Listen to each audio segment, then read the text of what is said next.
துபாயில் போய் Burj கலிஃபாவில் promotion பண்ணாங்க. எல்லாருமே அதை வந்து ஒரு கேலி கிண்டலாம் பண்ணாங்க. இன்னும் இந்த படத்துக்கு இவ்வளோ ப்ரொமோஷன். படம் பார்த்தோன்னே எல்லாரும் வாயடிச்சு போயிட்டாங்க.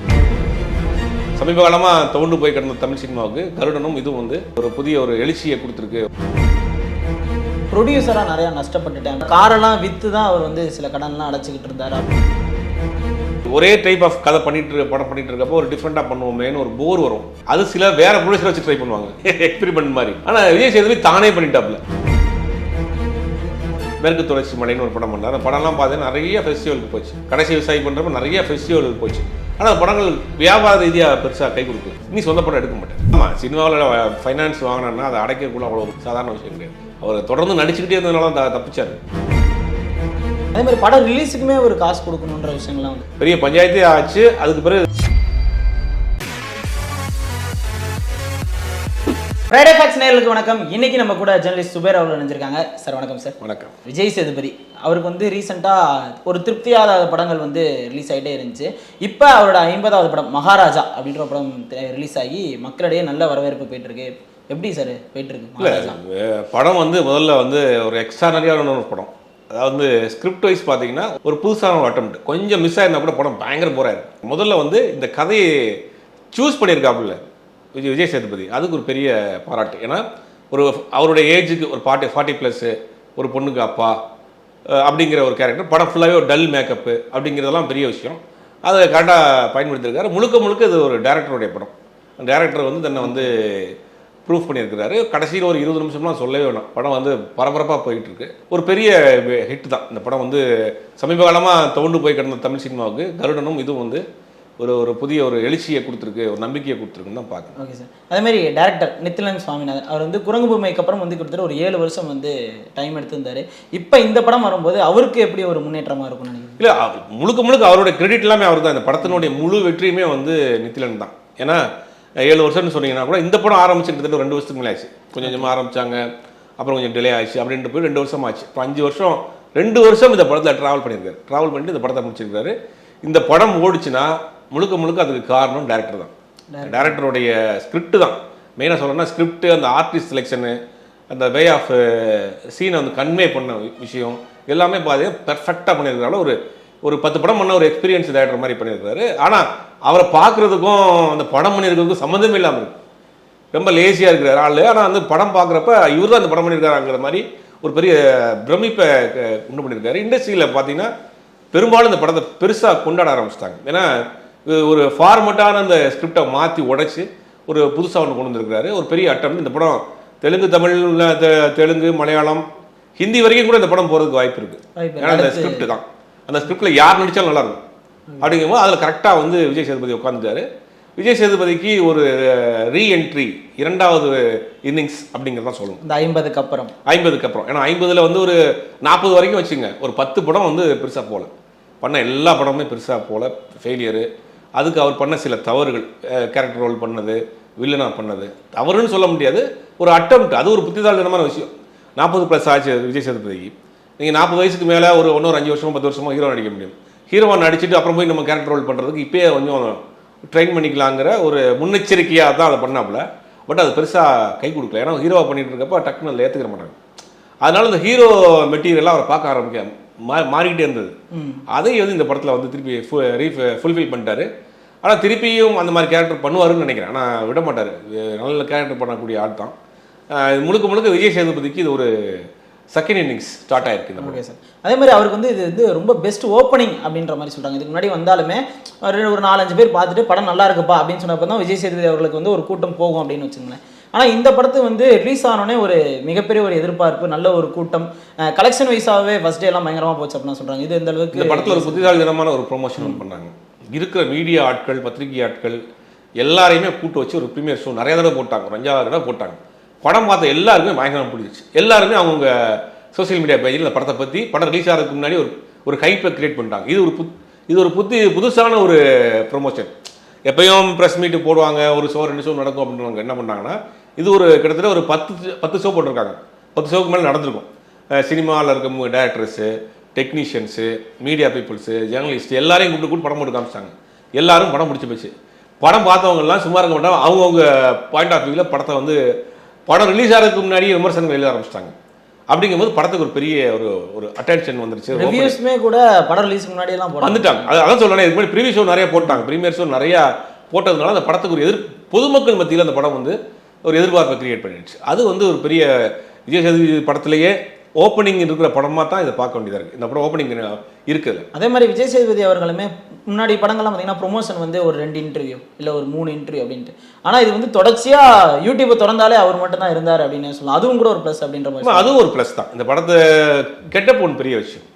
முதல்ல நீங்கள் படத்தை பற்றின எந்த எதிர்பார்ப்பும் இல்லாமல் போஸ்டர் பார்க்குறப்போ சாதாரண படமாக தான் இருக்கும். ஒரு கையில் ஒரு கத்தி வச்சிருக்காங்க, ஒரு ஆக்ஷன் படம் போல அப்படின்ட்டு போயிடுவாங்க. ஆனால் அதை பற்றின வந்த தகவல்கள், செய்திகள், படம் பார்த்தவங்க பண்ண டாக் எல்லாமே படம் ரிலீஸ் ஆகிறதுக்கு முன்னாடியே ஒரு இதாகிடுச்சு, ஒரு இதை கிரியேட் பண்ணிடுச்சு. அப்படிங்கும்போது அது ஒரு பெரிய ஒரு வெற்றியை கொடுத்துருக்கு. விஜய் சேதுபதி இனி தொடர்ந்து இது மாதிரியான வித்தியாசமான படங்கள் பண்ணுவார். டேரக்டர் வந்து தமிழ் சினிமாவில் ஒரு தவிர்க்க முடியாத ஒரு இயக்குனர் ஆயிடுவார். Okay sir. அதே மாதிரி அனுராக் கைஷல் அவர் வந்து பெரிய டேரக்டர் அப்படின்ற போது அவர் தமிழில் படங்கள் சூஸ் பண்ணதே ரொம்ப குறைவு அப்படின்னே சொல்லலாம். மெயினாக கதை எந்த அளவுக்கு இது இருக்கோ அதுக்கேற்ற மாதிரி தான் அவர் நடிப்பார். இதில் அவர் எந்த அளவுக்கு நடிச்சிருக்கிறாரு, அவருக்கான ஸ்கோப் இருக்கா, விஜய் சேதுபதிக்கும் அவருக்கான இதெல்லாம் எப்படி இருந்துச்சு சார்? இல்லை, அவர் பார்த்தீங்கன்னா ஒரு பெரிய டேரக்டர். எனக்குலாம் ஒரு காலத்தில் அந்த கம்தில் எஜுகேஷன் மாதிரியான படங்கள்லாம் வந்து பார்த்தீங்கன்னா பிரம்மாண்டமாக இருக்கும். ஒரு கிளாஸான ஒரு டேரக்டர். அப்படிப்பட்ட ஒரு ஆள் வந்து தமிழ் இண்டஸ்ட்ரியில் அவருக்கு ஒரு ஒரு அபிப்பிராயம் இருக்குது. அதனால தொடர்ந்து தமிழ் படங்கள் பண்ணால் இந்த அவர் கொடுத்த வேலையை கரெக்டாக பண்ணிட்டார். Okay sir. இப்போ இந்த படம் அப்படியே போயிட்டு இருக்கு. ஆனால் இதுக்கு முன்னாடி ஏன் இந்த மாதிரி படங்கள் பண்ணல அப்படின்ற ஒரு கேள்விகள் இருந்துச்சு விஜய் சேதுபதி அவர்கள் மேலே.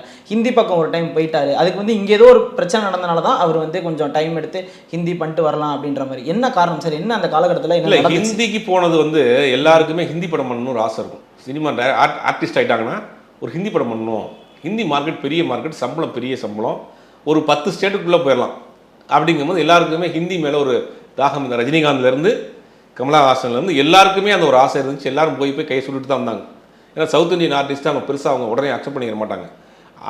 ஆடியன்ஸை தாட்டிலும் உள்ளே அங்கே ஒரு பெரிய ஒரு கேங் இருக்குது ஹிந்தி இண்டஸ்ட்ரியில். அதில் வந்து அவ்வளோ சீக்கிரம் வந்து நம்ம அக்செப்ட் பண்ணிக்க மாட்டோம். ஒரு சில நடிகைகள் மட்டும் விதிவிலக்கு. கமலஹாசன் மாதிரி ஏற்றி ஜோடி கேள்விய மாதிரி ஒரு பெரிய சூப்பர் டூப்பர் ஹிட் படம் கொடுத்து கூட அதுக்கு தொடர்ந்து ஒரு படம் பண்ணல.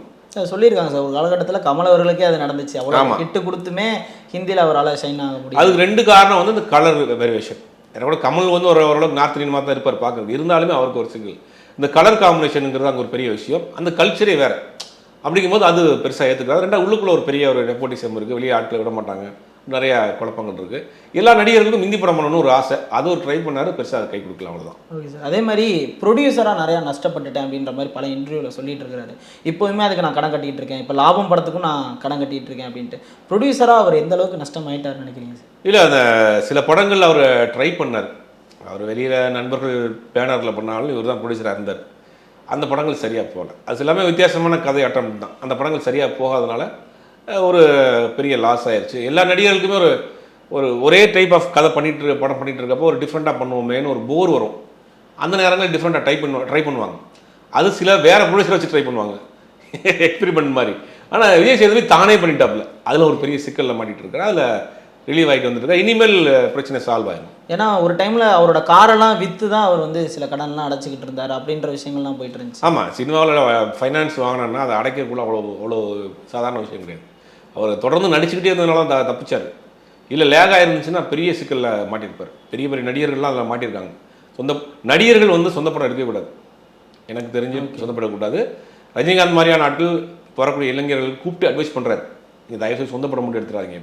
ஏன்னா நடிகர்களுக்கு வந்து பிஸ்னஸ் பண்ண தெரியாது, அவங்களுக்கு வந்து ப்ரொடக்ஷன் பார்க்க தெரியாது. ஏன்னா அவங்க வந்து ஒரு லக்ஸுரி ஜோனில் உள்ளே இருப்பாங்க. வெயிலில் போனால் குறை பிடிச்சி வருவான், ஜூஸ் கொடுப்பான், கேரவனில் உட்காரணும், சட்டுன்னு ஒரு ஆட்கிட்ட போய் பேசிட முடியாது. இப்போ காலையில் ப்ரொடக்ஷன் வேலைங்கிறது ஒரு பெரிய வேலை. ப்ரொடக்ஷன் நம்ம பண்ணுறது வந்து ஒரு பெரிய வேலை. அது தனியாக ஒரு திறமை வேணும். ஏன்னா ஒரு 45-50 பேரை டெய்லி வச்சு மேய்க்கிறதுலாம் வந்து பெரிய விஷயம். அது முடித்த பிறகு அந்த படத்தை பிஸ்னஸ் பண்ணுறதுக்கு ஒரு பெரிய விஷயம். இவங்களால அந்த இதில் பண்ண முடியாது. நடிகர்கள் ப்ரொடக்ஷன் பண்ணி அதெல்லாம் நம்ம யாராவது மேனேஜர்ஸை வந்து ப்ரொடியூசர் ஆக்கிட்டு இவங்க பினாமியில் பண்ணுவாங்க. அந்த மாதிரி மாட்டிக்கிடுவாங்க. அந்த மாதிரி இவர் மாட்டிட்டார். இப்போ அதை கொஞ்சம் ரெக்கவரி ஆகிட்டு வராரு. இனி சொந்த படம் எடுக்க மாட்டார். அதே மாதிரி இன்னும் சில விஷயங்கள்லாம் அவர் மாட்டினதாக சொல்கிறாங்க சார். என்ன அப்படின்னா, இந்த மாதிரி அவரோட படங்கள் வந்து நடுவில் சரியாக போகாததுனால மீதி காசை வந்து நீங்கள் தான் கட்டணும், உங்கள் சம்பளத்துலேருந்து எடுத்து கொடுங்க, வட்டி கட்டுங்க அப்படின்ற விஷயங்கள்லாம் அவர் நிறைய விஷயங்கள் மாட்டிக்கிட்டதாலாம் சொல்கிறாங்க. இல்லை, சில படங்கள் முடிக்க முடியாமல் போனப்போ சம்பளத்தில் குறைச்சலாம் கொடுத்துருப்பாரு. அது உண்மைதான். விஜய் சேதுபதியை பொறுத்த வரைக்கும் ரொம்ப கராரான ஆட்கள்லாம் கிடையாது. நல்ல ஃப்ரெண்ட்லியான ஒரு ஹீரோ தான். நிறைய நண்பர்களுக்காக படங்கள் பண்ணார். அந்த படங்களில் முடிக்க முடியாமல் போனப்போ சம்பளங்கள்லாம் கூட தள்ளுபடி பண்ணி கொடுத்துருக்காரு. அதனால லாஸ் கிடையாது, படம் தான் லாஸ். தொடர்ந்து வெற்றியாக இருந்துச்சுன்னா அந்த பிரச்சனைலாம் வந்திருக்காது. அதே மாதிரி படம் ரிலீஸுக்குமே ஒரு காசு கொடுக்கணுன்ற விஷயங்கள்லாம் வந்துச்சாமே சார்? இல்லை, அதான் சொல்ல, சம்பளம் இப்போ ஆர்டிஸ்ட்டை ஃபிக்ஸ் பண்ணுறாங்க அப்படின்னா ஒரு அட்வான்ஸ் கொடுப்பாங்க, ஒரு அமௌண்ட் கொடுப்பாங்க, ஒரு அட்வான்ஸ் கொடுப்பாங்க, ஷூட்டிங் போயிடுவாங்க.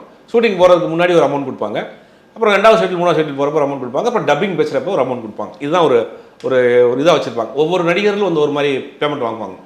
இப்போ இவர் என்னன்னா முதல்ல பேசுகிறோன்னா டோக்கன் வாங்கிடுவார், பூஜை போட்டுருவாங்க, ஷூட்டிங் கிளம்புறதுக்கு முன்னாடி ஒரு அட்வான்ஸ் கொடுப்பாங்க, அதுக்கு பிறகு போயிட்டு வந்த பிறகு ஒரு அமௌண்ட் கொடுப்பாரு, அதுக்கு பிறகு டப்பிங் எப்போ ஒரு அமௌண்ட், இந்த பார்ட்டாக பிரிச்சு கொடுப்பாங்க. இந்த டப்பிங் போகிறப்ப தான் நிறைய பேருக்கு மாட்டோம், ஏன்னா இருக்கிற பட்ஜெட்டுமே ப்ரொடக்ஷனில் காலியாகும். அப்போ இவங்க டப்பிங் கொடுத்தா, பணம் கொடுத்தா தான் டப்பிங் பேச வருவான்பாங்க. இதுதான் ஒரு பெரிய சிக்கல் வரும். இதனால ஒரு பெரிய பெரிய பஞ்சாயத்தே ஆச்சு. அதுக்கு பிறகு ஒரு யூனியனில் ஒரு ரூல்ஸே போட்டாங்க. எப்படின்னா யார் படம் நடிச்சிருக்காங்களோ அவங்க தான் டப்பிங் பேசணும், அவங்களாம் வேற ஆளாக டப்பிங் பண்ணக்கூடாது, பண்ணாலும் நீங்கள் என்ஓசி வாங்கணும் அப்படின்னு ஒரு பெரிய ரூல்ஸே போட்டாங்க. அதனால் அந்த டப்பிங் நேரங்களில் படம் ரிலீஸ்க்கு கொஞ்சம் பணம் தேவைப்பட்டுச்சு, அதெல்லாம் வந்து அதை விட்டு கொடுத்துருக்காரு. அதே மாதிரி முதல் இயக்குனர்களுக்கு வந்து நிறைய வாய்ப்பு கொடுத்துருக்காரு சார் விஜய் சேதுபதி அவர்கள். ஆனால் அதுலேயுமே சில ஏமாற்றங்கள் அடைஞ்சதாகவுமே அவர் சொல்லியிருக்கிறாரு. இல்லை, அது வந்து ஒரு நல்ல ஒரு சாய்ஸ் தான் அது. ஏன்னா முதல்ல ஒரு படம் பண்ணணும் அப்படின்னு வரக்கூடிய ஒரு இயக்குனர்கள் வந்து பார்த்தீங்கன்னா ஒரு பெரிய ஒரு ஒரு எதிர்பார்ப்போடு வருவாங்க. அவங்க ஃபுல் எஃபெக்டிவ் அந்த படத்தில் போடுவாங்க, லைஃப் இதுதான் அப்படின்னு. அது சில நேரங்களில் மிஸ் ஆயிடும். இந்த பனையார் பத்மினின்னு ஒரு படம் பண்ணோம், அருண்குமாரும் சேர்ந்து ஒரு ஷார்ட் ஃபிலிம் பண்ணாங்க. பனையார் பத்மினின்னு ஒரு ஷார்ட் ஃபிலிம் பண்ணாங்க. அது கடைசியில் அது படமாக மாறிச்சு. இன்னைக்கு பார்த்தீங்கன்னா சித்தா மாதிரியான ஒரு படங்கள், இன்னைக்கு மாதிரி விக்ரம் வச்சு ஒரு பெரிய படம் பண்ணிட்டு இருக்காரு. அப்போ அந்த டேரக்டர் அவர் சூஸ் பண்ணியிருக்காரு, ஒரு திறமையான ஒரு ஒரு இயக்குனரை அடையாளம் கட்டிருக்காருல. அந்த மாதிரியான விஷயங்கள் தான். அது ஒரு சில நேரங்களில் கிளிக் ஆகும், ஒரு சில நேரங்களில் மிஸ் ஆயிரும், அவ்வளோதான். அதில் வந்து அவர் ஏதாவது காசு போட்டு அதில் ஏமாந்த மாதிரி அதில் விஷயம் இல்லை, அந்த மாதிரிலாம் இல்லை. இப்போ லெனினை வச்சு நம்ம மேற்கு தொடர்ச்சி மலைன்னு ஒரு படம் பண்ணார். அந்த படம்லாம் பார்த்தீங்கன்னா நிறைய ஃபெஸ்டிவலுக்கு போச்சு. கடைசி விவசாயி பண்ணுறப்ப நிறைய ஃபெஸ்டிவலுக்கு போச்சு. ஆனால் அந்த படங்கள் வியாபார ரீதியாக பெருசாக கை கொடுக்கல. மேற்கு தொடர்ச்சி மலைலாம் ஒரு டாக்குமெண்ட்ரி மாதிரி இருக்கும், பார்க்குறதுக்கு அவ்வளோ யதார்த்தமாக இருக்கும். அது யாருமே பார்க்காத களம். ஒரு மலை மேலே உள்ள நடக்கக்கூடிய கதைகள் அது வந்து வித்தியாசமாக இருக்கும். அது அங்கே இருக்க லைவான ஆர்டிஸ்ட்டை வச்சு லைவாக டப்பிங்லாம் பண்ணி சில பேருக்கு அந்த ஸ்லாங் கூட புரியலை, அது ஒரு கம்யூனிகேஷன் மிஸ்டேக் ஆயிடுச்சு. ஆனால் அந்த படம் நிறைய அவார்டை வந்து அள்ளிட்டு வந்துச்சு. அப்போ புதுசான ஒரு முயற்சி பண்ணுறேன், நல்ல முயற்சி தான் பண்ணுறாரு, அது கமர்ஷியலாக கை கொடுக்காம போனதுனால ஒரு சிக்கலாயிடுது. Okay sir. அதே மாதிரி நீங்கள் ஏற்கனவே சொன்ன மாதிரி இந்த மாதிரி கேரக்டர் ஆர்டிஸ்டாக நிறையா படங்கள் நடித்தார், வில்லனாவுமே நிறையா படங்கள் நடித்தார். ஆனால் அதுவுமே சில படங்கள் அவர் கை கொடுக்கல அப்படின்னே சொல்லலாம். அதையுமே இப்போ நான் நிப்பாட்டிட்டேன் அப்படின்ற மாதிரி சொல்கிறாரு. இப்போ நிப்பாட்டிட்டா சில கேரக்டர் அவருக்கான எழுத விஷயங்களை வந்து அவர் நடிக்க முடியாத மாதிரி ஆகுது. இதை எப்படி பார்க்குறீங்க? இல்லை, பெரிய நடிகர்களோட நடிப்பார், டோட்டலாக ஸ்டாப் பண்ண மாட்டார், தொடர்ந்து நிறையா பண்ண மாட்டார். இனிமேல் ஹீரோவாக கான்சன்ட்ரேஷன் பண்ணுவார், அதுக்கு உண்டான கதைகள் பண்ணுறதுக்கு வாய்ப்பு இருக்குது. பெரிய நடிகர்கள் கூப்பிட்டாங்கன்னா அந்த மாதிரி சின்ன கேரக்டர் பண்ணுவார். அதே மாதிரி 50வது படம் அப்படின்றது ஒரு ட்ரேட்மார்க் அப்படின்னே சொல்லலாம். அது நிறையா பேருக்குமே அமைஞ்சிடாது. அஜித் அவர்களுக்கு அமைஞ்சது, விக்ரம் அவர்களுக்கு அமைஞ்சது, இப்போ விஜய் சேதுபதி அவர்களுக்கு அமைஞ்சிருக்கு. இது எப்படி பார்க்குறீங்க சார்? ஒரு சென்டிமெண்ட்டாக அவருக்கு ஒரு கிளிக் ஆகிருக்கு, அவ்வளோதான். 50வது படம் வந்து எல்லாரும் பெருசாக பண்ணணும்னு நினைப்பாங்க. ஆனால் இந்த படத்தை ஆரம்பத்துலேருந்தே, இந்த படம் ஆரம்பித்ததுலேருந்தே விஜய் சேதுபதியை பொறுத்த வரைக்கும் ஃபுல் கான்ஃபிடண்ட்டாக இருந்தார். இந்த படத்துக்கு வந்து செலவு மேலே செலவு பண்ணாங்க, துபாயில் போய் புர்ஜ் கலிஃபாவில் ப்ரொமோஷன் பண்ணாங்க. அப்போல்லாம் பார்த்தீங்கன்னா எல்லாருமே அதை வந்து ஒரு கேலி கிண்டலாம் பண்ணாங்க. இன்னும் இந்த படத்துக்கு இவ்வளோ ப்ரொமோஷன், இவ்வளோ செலவு, இவ்வளோ மெனக்கட்டுறாங்க, அப்படி என்ன படம் அப்படின்னு. படம் பார்த்தோன்னே எல்லாரும் வாயடிச்சு போயிட்டாங்க. அப்படிங்கிற ஆரம்பத்துலேருந்து இந்த படத்து மேலே ஒரு ஃபுல் ஹோப் வச்சுருந்தார். இப்போ ஒரு திருப்தியான படம் பண்ணிட்டாரு அப்படின்ற போது அடுத்த படத்துக்கான ஒரு எதிர்பார்ப்பு வந்து இருக்குது சார். இப்போ அடுத்து வந்து ஒரு நல்ல நாள் பார்த்து சொல்கிறேன், அந்த டேரக்டர் கூட இன்னொரு படம் பண்ணுறாரு. அப்புறம் மிஸ்கின் அவர்கள் கூட ட்ரெயின் அப்படின்ற ஒரு படம் பண்ணுறாரு. பிசாசு டோலியுமே ஒரு கேரக்டராக பண்ணியிருக்கிறாரு. இப்போ அடுத்த படங்கள் அவருக்கு எப்படி கை கொடுன்னு நினைக்கிறீங்க? இல்லை, ட்ரெயின் ஒரு பெரிய எதிர்பார்ப்பை உண்டு பண்ணியிருக்கு. மிஸ்கின் வந்து ஒரு கதை எடுத்து பண்ணுறாருன்னா, மிஸ்கின் மேலே 1000 விமர்சனங்கள் இருந்தாலும் அவருடைய படங்களில் பொறுத்த வரைக்கும் நீங்கள் வந்து சொல்ல வேணாம், ஒரு டிஃப்ரெண்ட்டாக இருக்கும், எதிர்பார்ப்பு இருக்குது. இந்த 2 படத்தையும் தான் வச்சிருக்காரு, பெருசாக வேறு படம் கமிட் பண்ணிக்கல. ஏன்னா இந்த படத்தை ரிலீஸ் ஆகிறதுக்காக காத்திருக்காரு. ஏன்னா தொடர்ந்து லைன் அப் நிறையா படங்கள் வந்தால் கூட பண்ணல. இந்த படத்தின் வெற்றிக்கு பிறகு தான் அடுத்தடுத்த படங்கள் கமிட் பண்ணுவாங்க. Okay sir. இப்போ விஜய் சேதுபதி 50 படத்துக்கு அப்புறம் தொடர்ச்சியாக பண்ணிட்டு இருக்கிறாரு.